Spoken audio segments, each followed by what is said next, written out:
Hi everyone, आ जाइए 7 मई 2026 के important current affair को डिस्कस करते हैं।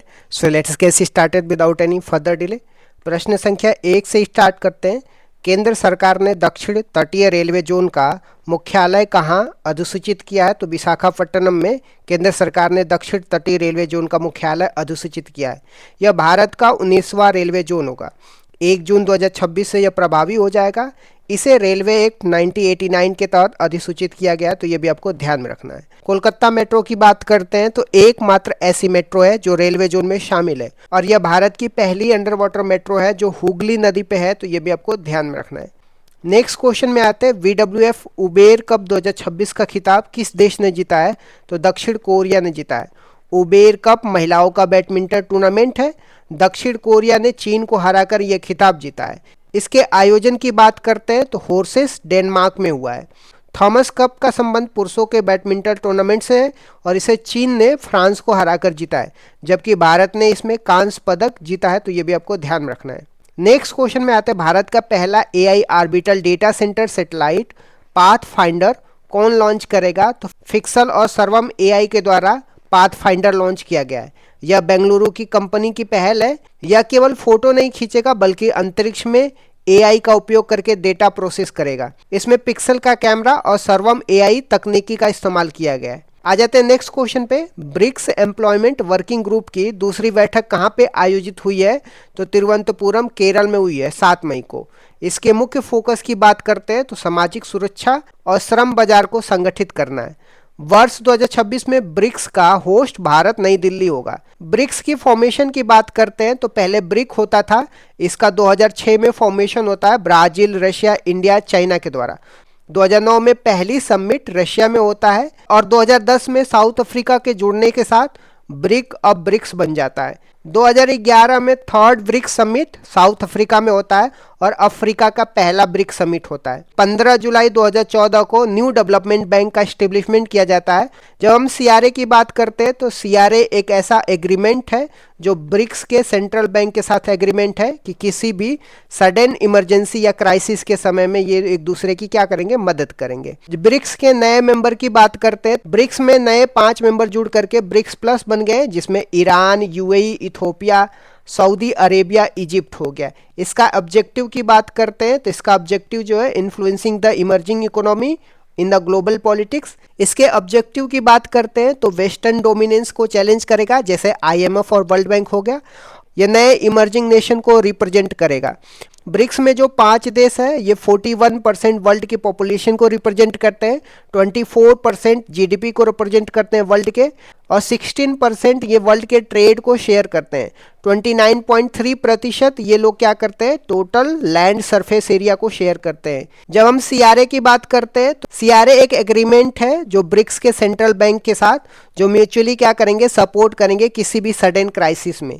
न्यू डेवलपमेंट बैंक की बात करते हैं तो 2014 में बनता है। इसमें न्यू डेवलपमेंट बैंक में कैपिटल की बात करते हैं तो $100 बिलियन का है और इसका हेडक्वार्टर आपको ध्यान में रखना है, शंघाई है। न्यू डेवलपमेंट बैंक कब बनता है? 2014 में बनता है। इसका हेडक्वार्टर शंघाई है और इसका जो कैपिटल है $100 बिलियन का है, तो ये भी आपको ध्यान में रखना है। न्यू डेवलपमेंट बैंक में जो मेंबर है इसमें आपका Brazil, Russia, India, China, south Africa है। इसके बाद बांग्लादेश, UAE और इजिप्ट है। इस तरीके से आप ब्रिक्स के बारे में भी थोड़ा बहुत ध्यान में रख सकते हैं। ब्रिक्स की 2026 में जो मीटिंग होगी वो भारत में होगी और इसके थीम की बात करते हैं तो building for resilience, innovation, cooperation and sustainability है। आ जाते हैं नेक्स्ट क्वेश्चन पे। केंद्र सरकार ने सुप्रीम कोर्ट में जजों की संख्या कितनी निर्धारित करने का प्रस्ताव दिया है? सुप्रीम कोर्ट में जजों की संख्या 37 रखने की संख्या को निर्धारित किया है केंद्र सरकार ने, जिसमें मुख्य न्यायाधीश को छोड़ करके। जो नया ढांचा होगा, एक मुख्य न्यायाधीश होंगे और 37 सुप्रीम कोर्ट के जज होंगे। टोटल 38 न्यायाधीश होंगे। वर्तमान में एक मुख्य न्यायाधीश जिसको चीफ जस्टिस बोलते हैं और 33 जज है। संविधान के अनुच्छेद 124 क्लॉज 1 में सुप्रीम कोर्ट की संरचना का उल्लेख किया गया। वर्तमान में मुख्य न्यायाधीश की बात करते हैं तो जस्टिस सूर्यकांत है, तो ये भी आपको ध्यान में रखना है। नेक्स्ट क्वेश्चन में आते हैं। कपास क्रांति, जिसको कॉटन प्रोडक्टिविटी मिशन बोलते हैं, इसके लिए केंद्र ने कितना बजट जारी किया है? 5600 करोड़ का बजट केंद्र ने कॉटन प्रोडक्टिविटी मिशन के लिए जारी किया है। इसका लक्ष्य है 2031 तक कपास की उत्पादकता बढ़ा करके 755 किग्रा प्रति हेक्टेयर करना है। यह 5F विजन पे काम करता है, जिसमें फार्म, फाइबर, फैक्ट्री, फैशन और फॉरेन पर आधारित होगा। कपास के लिए सोयल की बात करते हैं तो जिसको काली मृदा या ब्लैक सोयल बोलते हैं, ये उपयुक्त होती है, जो दक्कन के पठार में पाई जाती है। नेक्स्ट क्वेश्चन में आता है ब्रेन कंप्यूटर इंटरफेस सम्मेलन का उद्घाटन किसने और कहां पे किया है? तो CDS जनरल अनिल चौहान ने दिल्ली में ब्रेन कंप्यूटर इंटरफेस का उद्घाटन किया है। इसकी थीम की बात करते हैं तो न्यूरल सीमाओं का विस्तार रखी गई है। इसी दौरान अंबक प्लेटफॉर्म भी चर्चा में रहा है, जो ब्लॉकचेन तकनीकी पर साइबर सुरक्षा को बढ़ावा देगा। नेक्स्ट क्वेश्चन में आ जाते हैं, IBSF विश्व बिलियर्ड्स खिताब 2026 किसने जीता है? तो सौरभ कोठारी ने जीता है। उन्होंने पंकज अडवाणी को हराकर यह खिताब जीता है। पंकज अडवाणी 19 बार चैंपियन रह चुके हैं। इसके आयोजन की बात करते हैं तो इसका आयोजन आयरलैंड के कार्लो स्थान पे हुआ है, तो ये भी आपको ध्यान में रखना है। नेक्स्ट क्वेश्चन में आते हैं, प्रशस्त 2.0 ऐप का संबंध किससे है? तो स्कूल के बच्चों में 21 प्रकार के विकलांगता की पहचान करने के लिए प्रशस्त 2.0 ऐप लॉन्च किया गया है। इसे NCERT ने लॉन्च किया है। इसके उद्देश्य की बात करते हैं तो बच्चों की स्क्रीनिंग कर उन्हें ऑथेंटिक सर्टिफिकेट और सरकारी योजनाओं का लाभ दिलाना है। नेक्स्ट क्वेश्चन में आते हैं, हाल ही में सफल टेस्टिंग के कारण चर्चा में रहा अनिल ईंधन की क्या विशेषता है? यह थोरियम और इनरिच यूरेनियम का मिश्रण है। इसे शिकागो की क्लीन एनर्जी कंपनी द्वारा विकसित किया गया है। थोरियम की बात करते हैं तो यह भारत में केरल की मोनोजाइट मृदा में प्रचुर मात्रा में पाया जाता है, और यूरेनियम की प्रसिद्ध खान जादूगोड़ा झारखंड में है, तो यह भी आपको ध्यान में रखना है। आ जाते हैं कुछ और महत्वपूर्ण तथ्य की बात करते हैं। सेविल्स की रिपोर्ट की बात करते हैं, बेंगलुरु 2035 तक दुनिया का सबसे तेजी से बढ़ने वाला बड़ा शहर बनेगा। नवा अंतर्राष्ट्रीय जल सम्मेलन 2026 की बात करते हैं तो इसकी मेजबानी भारत करेगा। पुलित्जर पुरस्कार 2026 की बात करते हैं तो भारतीय पत्रकार आनंद RK और सुपर्णा शर्मा को ट्रैप्ड प्रोजेक्ट के लिए मिला है, तो ये भी आपको ध्यान में रखना है। इस तरीके से मैंने कुछ इंपॉर्टेंट करंट अफेयर को डिस्कस कर दिया। Thank you so much guys, keep loving, keep supporting, bye bye see you. जनगणना की बात करते हैं, भारत में जनगणना की शुरुआत कब और किसके कार्यकाल में हुई थी? तो भारत में जनगणना की शुरुआत 1872 में वायसराय लॉर्ड मायो के कार्यकाल में शुरुआत हुई थी। वैज्ञानिक और दशकीय आधार पर जनगणना की शुरुआत कब और किसके कार्यकाल में हुई थी? वैज्ञानिक और दशकीय आधार पर हर 10 वर्ष में जनगणना की शुरुआत 1881 में वायसराय लॉर्ड रिपन के कार्यकाल में हुई थी। 2011 की जनगणना का क्रम क्या था? 2011 की जनगणना कुल मिला के 15वें क्रम की थी, स्वतंत्र भारत के हिसाब से 7वें क्रम की थी, और दशकीय आधार पर 14वें क्रम की थी। महाविभाजक वर्ष किसे कहा जाता है और क्यों? 1921 को महाविभाजक वर्ष कहा जाता है क्योंकि 1911 से 21 के दशक में अकाल और महामारियों के कारण जनसंख्या वृद्धि न्यूनतम रही है, जनसंख्या बढ़ने के बजाय घट रही थी। 2011 की जनगणना के आयुक्त और आदर्श वाक्य क्या थे? तो आयुक्त चंद्रमौली साहब थे, और आदर्श वाक्य हमारी जनगणना हमारा भविष्य, आर सेंसस आर फ्यूचर है। 2011 की जनगणना के अनुसार भारत की कुल जनसंख्या दशकीय वृद्धि दर कितनी थी? कुल जनसंख्या की बात करते 121.09 करोड़ थी, जिसमें भारत चीन के बाद दूसरे स्थान पे था। दशकीय वृद्धि दर की बात करते हैं 2001 से 2011 तक 17.7% थी। सर्वाधिक और न्यूनतम जनसंख्या वाला राज्य कौन से थे? तो सर्वाधिक जनसंख्या वाला राज्य उत्तर प्रदेश, जिसमें 16.51%, और इसके बाद महाराष्ट्र, बिहार और पश्चिम बंगाल है। न्यूनतम जनसंख्या वाला राज्य सिक्किम है, जिसमें 0.05%, इसके बाद मिजोरम और अरुणाचल प्रदेश है। सर्वाधिक और न्यूनतम दशकीय वृद्धि दर वाला राज्य कौन से थे? सर्वाधिक दशकीय वृद्धि दर वाला राज्य मेघालय है, जिसका 27.9% वृद्धि दर है। न्यूनतम ऋणात्मक वृद्धि वाला नागालैंड है, जिसमें -0.6% वृद्धि दर थी। यह एकमात्र राज्य था जहां जनसंख्या वृद्धि दर ऋणात्मक थी। भारत की जनसंख्या घनत्व कितना है? सर्वाधिक और न्यूनतम जनसंख्या घनत्व वाला राज्य कौन से हैं? तो भारत की जनसंख्या घनत्व 382 व्यक्ति प्रति वर्ग किलोमीटर है। सर्वाधिक जनसंख्या घनत्व बिहार का है, 1106 व्यक्ति प्रति वर्ग किलोमीटर है। न्यूनतम जनसंख्या घनत्व वाला राज्य अरुणाचल प्रदेश है, जिसमें 17 व्यक्ति प्रति वर्ग किलोमीटर है।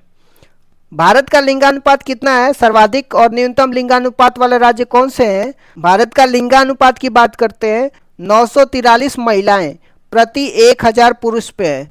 सर्वाधिक लिंगानुपात की बात करते हैं केरल का है, 1084 महिलाएं हैं प्रति 1000 पुरुष पे।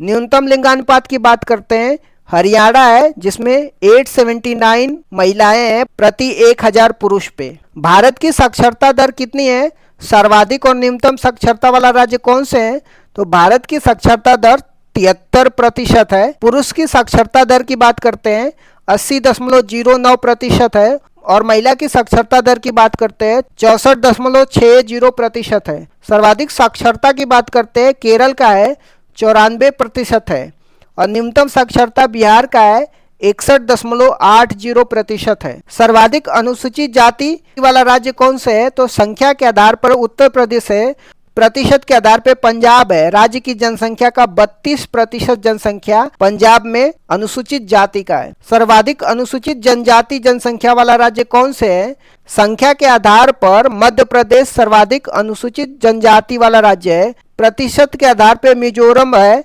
जिसकी राज्य की 94% जनसंख्या शेड्यूल ट्राइब की है। पंचवर्षीय योजना के बारे में मैंने डिस्कस तो किया है, बट एक बार फिर से मैं पंचवर्षीय योजना के बारे में रिवीजन करा देता हूँ। पहली पंचवर्षीय योजना 1951 से 56 तक थी। इसकी मुख्य विशेषताएं क्या थी, इसका टाइम पीरियड की बात कर, यह योजना 1 अप्रैल 1951 से लेकर के 1956 तक चली थी। मॉडल की बात करते हैं, यह हेरोल्ड डोमर मॉडल पर आधारित थी, और इसका प्रारूप के.एन. राज ने तैयार किया था। उद्देश्य क्या था पहली पंचवर्षीय योजना का, इसका मुख्य ध्यान कृषि एग्रीकल्चर पर था। विकास की दर की बात करते हैं, जो लक्ष्य था 2.1% था, लेकिन 3.6% की वृद्धि हासिल की गई थी, जो लक्ष्य से अधिक थी। दूसरी पंचवर्षीय योजना 1956 से 1961 के प्रमुख बिंदु क्या थे। दूसरी पंचवर्षीय योजना की अवधि की बात करते हैं 1956 से 1961 तक रहता है। मॉडल की बात करते हैं, यह महालनोबिस मॉडल पर आधारित थी। इसका जो उद्देश्य था, इस योजना में भारी उद्योगों पर बल दिया गया, जिसमें प्रमुख उपलब्धियां थी।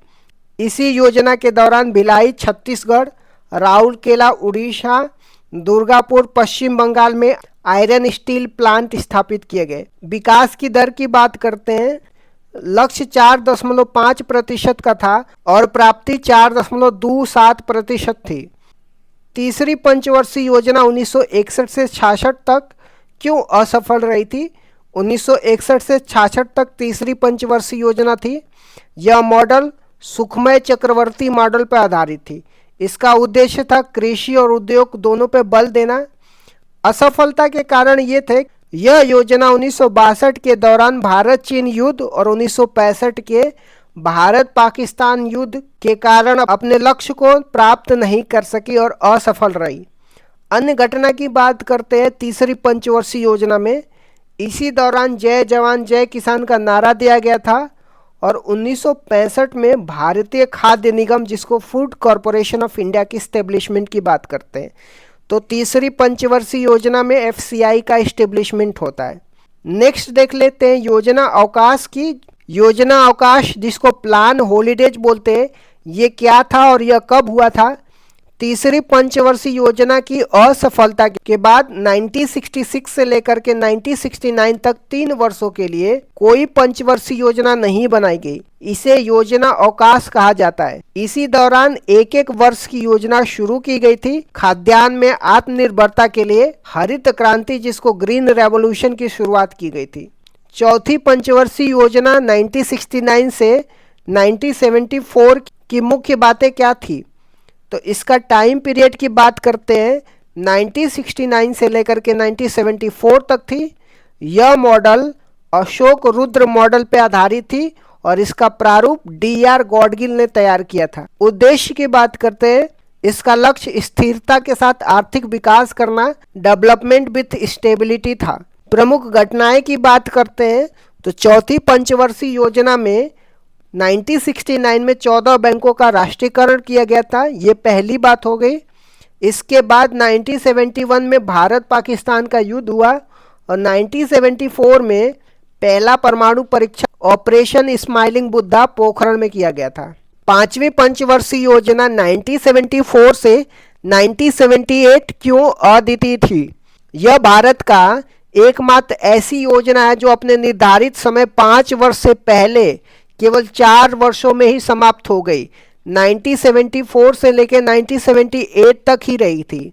यह डीपी दर मॉडल पर आधारित थी और इसका मुख्य लक्ष्य गरीबी उन्मूलन था। रोलिंग प्लान 1978 से 1980 तक क्या था? 1978 में सरकार बदलने के बाद मोरारजी देसाई की जनता पार्टी सरकार ने पंचवर्षीय योजना को समाप्त कर रोलिंग प्लान शुरू किया था। विश्व में इसके जनक डॉक्टर गुरनार मिर्डर थे। उनकी पुस्तक एशियन ड्रामा में इसका उल्लेख है और भारत में इसे लक्कड़वाला ने लागू किया था। छठवीं पंचवर्षीय योजना 1980 से 1985 के दौरान क्या महत्वपूर्ण घटनाएं हुई थी? यह मॉडल आगात निर्गत मॉडल पर आधारित था, जिसको इनपुट आउटपुट मॉडल बोला जाता है। इसका उद्देश्य रोजगार सृजन और गरीबी उन्मूलन था। प्रमुख घटनाएं की बात करते हैं तो छठवीं पंचवर्षीय योजना में नाबार्ड की एस्टेब्लिशमेंट किया जाता है 1982 में। 6 और बैंकों का राष्ट्रीयकरण किया जाता है 1980 में। ऑपरेशन ब्लू स्टार और ऑपरेशन मेघदूत 1984 में चलाया जाता है। ऑपरेशन मेघदूत सियाचिन पर कब्जा करने के लिए। 7वीं पंचवर्षीय योजना 1985 से लेकर के 1990 तक क्या नारा था? इस योजना का प्रसिद्ध नारा रोटी रोजी और उत्पादकता या भोजन काम और उत्पादकता था। इसी योजना के दौरान 1988 में सेबी की स्थापना होती है, जिसको security and exchange board of India बोलते हैं। एलपीजी सुधार कब और क्यों अपनाए गए थे? 1990 से 92 के योजना अवकाश के दौरान 1991 में भारत में विदेशी मुद्रा भंडार का संकट उत्पन्न हो गया था। उस समय प्रधानमंत्री पीवी नरसिम्हा राव और वित्त मंत्री डॉक्टर मनमोहन सिंह थे। इस संकट से निपटने के लिए 1991 में नई आर्थिक नीति अपनाई गई थी, जिसे एलपीजी सुधार कहा गया था। जो न्यू इकोनॉमी पॉलिसी अपनाई गई थी, जिसमें उदारीकरण, निजीकरण या वैश्वीकरण की बात की जाती है। 8वीं पंचवर्षीय योजना 1992 से 1997 का मुख्य फोकस क्या था? तो यह model John W Miller model पर आधारित थी। इसका मुख्य बल मानव संसाधन विकास था, जो 1990 में आए एचडीआई मानव विकास सूचांक की अवधारणा से प्रेरित था। अन्य घटनाएं की बात करते हैं 8वीं पंचवर्षीय योजना में। इसी दौरान 73वां और 74वां संविधान संशोधन हुआ, जो पंचायती राज और नगर निगम के लिए है। इसी समय 1 जनवरी 1995 को डब्ल्यूटीओ की स्थापना होती है, जिसको वर्ल्ड ट्रेड ऑर्गेनाइजेशन बोलते हैं। 9वीं और 10वीं पंचवर्षीय योजना का मुख्य बातें क्या थी? 9वीं पंचवर्षीय योजना 1997 से 2002 तक होता है। इसका लक्ष्य सामाजिक न्याय और क्षमता के साथ आर्थिक विकास था।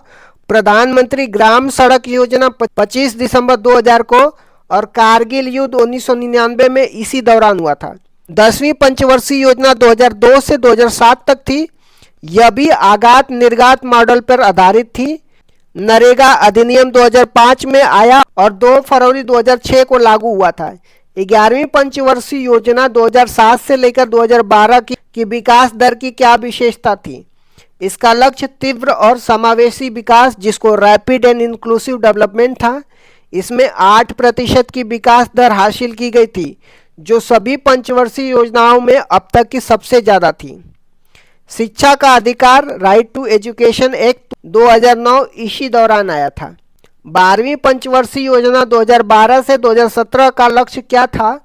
यह अंतिम पंचवर्षीय योजना था, जो 2012 से 2017 तक चला था। इसका लक्ष्य तीव्र, सतत और अधिक समावेशी विकास, जिसको rapid sustainable and inclusive development था। इसमें कृषि के लिए 4% और प्रजनन दर को 2.1%, जिसको प्रतिस्थापन दर बोलते हैं, पर लाने का लक्ष्य रखा गया था। भारतीय संविधान के प्रमुख संशोधन और उसके प्रावधान के बारे में देखने वाले हैं। पहला संविधान संशोधन कब हुआ था? 1951 में हुआ था। संविधान में 9वीं अनुसूची जोड़ी गई थी, जिसका संबंध भूमि सुधार से है। अनुच्छेद 15 क्लॉज 4 भी जोड़ा गया, जो सामाजिक और शैक्षिक रूप से पिछड़े वर्गों के लिए आरक्षण का प्रावधान करता है। 7वां संविधान संशोधन 1956 में राज्य पुनर्गठन से संबंधित है। यह प्रावधान किया गया कि 2 या 2 से अधिक राज्यों के लिए एक राज्यपाल हो सकता है। इस समय भारत में 14 राज्य और 6 केंद्र शासित प्रदेश थे। फजल अली कमीशन का गठन 1953 में इसी उद्देश्य से हुआ था। 15वां संविधान संशोधन 1963 में हुआ था। हाई कोर्ट के न्यायाधीशों की सेवानिवृत्ति की आयु 60 से बढ़ाकर के 62 कर दिया गया था। 21वां संविधान संशोधन 1967 में हुआ था। इस संविधान संशोधन से संविधान की 8वीं अनुसूची में 15वीं भाषा के रूप में सिंधी भाषा को जोड़ा गया और मूल संविधान में 14 भाषाएं थी, अब जाकर के 22 भाषाएं हैं। 24वां संविधान संशोधन 1971 में हुआ था। इंदिरा गांधी के कार्यकाल में संसद को संविधान संशोधन की असीमित शक्तियां प्रदान की गई थी। हालांकि इसके बाद केशवानंद भारती केस 1973 में सुप्रीम कोर्ट ने स्पष्ट किया कि संसद की यह शक्ति असीमित नहीं है बल्कि सीमित है और इस संविधान के मूल ढांचा को नहीं बदल सकती है। 26वां संविधान संशोधन 1971 की बात करते हैं।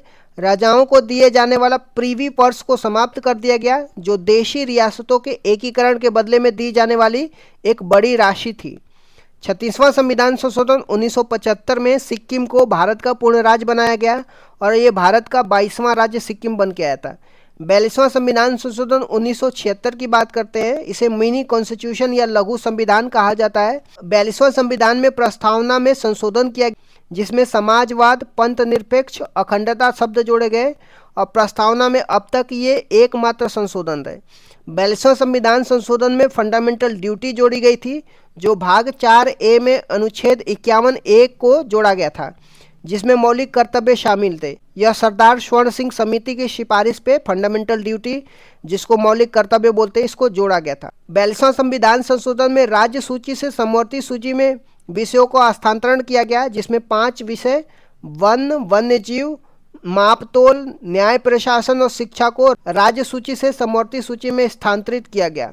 नए अनुच्छेद आर्टिकल 39A जो निःशुल्क कानूनी सहायता की बात करता है, आर्टिकल 48A जो पर्यावरण संरक्षण की बात किया जाता है, ये भी 42वां संविधान संशोधन में जोड़ा जाता है। 44वां संविधान संशोधन 1978 की बात करते हैं। ये मोरारजी देसाई के कार्यकाल में हुआ था। इसमें संपत्ति के अधिकार में बदलाव किए जाते हैं। संपत्ति के अधिकार को मौलिक अधिकार की सूची से हटा करके इसे कानूनी अधिकार, जिसको लीगल राइट बनाया गया, जो अब अनुच्छेद 300A में है। पहले इसमें आर्टिकल 30 पहले संपत्ति का अधिकार आर्टिकल 31 पहले संपत्ति का अधिकार अनुच्छेद 31 में था।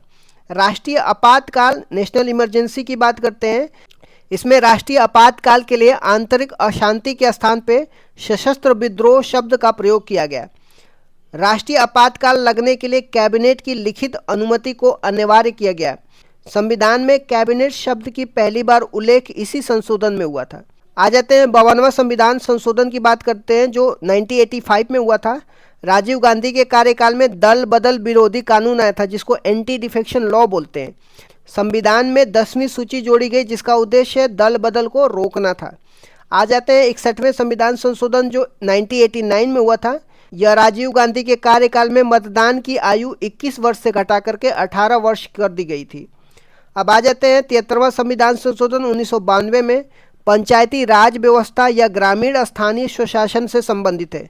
संविधान के भाग 9 और 11वीं अनुसूची जोड़ी गई, जो पंचायती राज से संबंधित है। भाग 9 में अनुच्छेद 243 से लेकर के 243O शामिल किया गया। 24 अप्रैल 1993 से इसको लागू किया गया। 74वां संविधान संशोधन 1992 की बात करते हैं। ये शहरी स्थानीय स्वशासन की बात करता है, जिसमें नगर पालिका नगर निकाय से संबंधित है। संविधान में भाग 9A और 12वीं अनुसूची जोड़ी गई। 12वीं अनुसूची में टोटल 18 विषय हैं। आ जाते हैं 86वें संविधान संशोधन 2002 की बात करते हैं। 6 से 14 वर्ष के बच्चों के लिए अनिवार्य और मुफ्त शिक्षा का प्रावधान किया गया। अनुच्छेद 21A जोड़ा गया, जिसके तहत शिक्षा का अधिकार एक मौलिक अधिकार बन गया। अनुच्छेद 51A क्लॉज K के रूप में 11वां मौलिक कर्तव्य भी जोड़ा गया था। आ जाते हैं 89वां संविधान संशोधन 2003 की बात करते हैं। अनुच्छेद 338A को जोड़ा गया, जिसमें राष्ट्रीय अनुसूचित जनजाति आयोग, जिसको national commission for scheduled tribe का उल्लेख है। अनुच्छेद 338 में राष्ट्रीय अनुसूचित जाति का उल्लेख किया गया है। 91वां संविधान संशोधन 2003 की बात करते हैं। मंत्रिपरिषद के आकार को सीमित किया गया। इसके अनुसार कुल लोकसभा सदस्यों के 15% से अधिक मंत्री नहीं हो सकते। आ जाते हैं 92वां संविधान संशोधन 2003 की बात करते हैं। 8वीं अनुसूची में 4 भाषाएं जोड़ी जाती है, जो बोडो, डोंगरी, संथाली और मैथिली होती है। 97वां संविधान संशोधन 2011 में सहकारी समिति से संबंधित है। संविधान के भाग 9 बी अनुच्छेद 43 बी और अनुच्छेद 19 क्लॉज 1 क्लॉज सी में सहकारी समिति शब्द जोड़ा गया। 99वां संविधान संशोधन 2014 की बात करते हैं। यह एक ऐसा संविधान संशोधन था जिसमें सुप्रीम कोर्ट ने असंवैधानिक करार दिया था। यह राष्ट्रीय न्यायिक नियुक्ति, जिसको नेशनल जुडिशरी अपॉइंटमेंट कमीशन के निर्माण की बात करता है, जिसका उद्देश्य कॉलेजियम पद्धति को बदलना था। आ जाते हैं 100वां संविधान संशोधन 2015 की बात करते हैं। भारत और बांग्लादेश के बीच में 3 बीघा कॉरिडोर जमीन के आदान प्रदान से संबंधित है। 101वां संविधान संशोधन 2016 की बात करते हैं, जिसमें जीएसटी, जिसको गुड्स एंड सर्विस टैक्स बोलते हैं, इससे संबंधित है। यह 1 जुलाई 2017 को लागू हुआ। विजय केलकर समिति के सिफारिश पर यह आया था। संविधान में अनुच्छेद 246A जीएसटी का उल्लेख है और अनुच्छेद 279A जो जीएसटी काउंसिल का उल्लेख, जिसका प्रमुख भारत के वित्त मंत्री होता है, ये सब जोड़ा गया। 102वां संविधान संशोधन 2018 की बात करते हैं। इसमें आर्टिकल 338B जोड़ा गया, जिसमें राष्ट्रीय पिछड़ा वर्ग आयोग की बात करता है। इसमें यह निर्धारित किया गया कि कौन सी जाति पिछड़ा वर्ग में आएगी और यह अधिकार केंद्र सरकार का होगा। आ जाते हैं 103वां संविधान संशोधन 2019 की, जो आर्थिक रूप से कमजोर वर्ग, जिसको इकोनॉमिकली वीकर सेक्शन बोलते हैं, 10% आरक्षण की बात किया जाता है। संविधान में अनुच्छेद 15 क्लॉज 6 संस्थाओं में प्रवेश के लिए आरक्षण और अनुच्छेद 16 क्लॉज 6 सरकारी नौकरियों में आरक्षण की बात किया जाता है। आ जाते हैं 104वां संविधान संशोधन 2019 की, जिसमें लोकसभा और विधानसभा में एंग्लो इंडियन के लिए आरक्षित सीटों को समाप्त कर दिया गया। अनुसूचित जाति, अनुसूचित जनजाति के लिए आरक्षण को 10 साल के लिए क्या कर दिया गया, बढ़ा दिया गया। आ जाते हैं 105वां संविधान संशोधन 2021 की।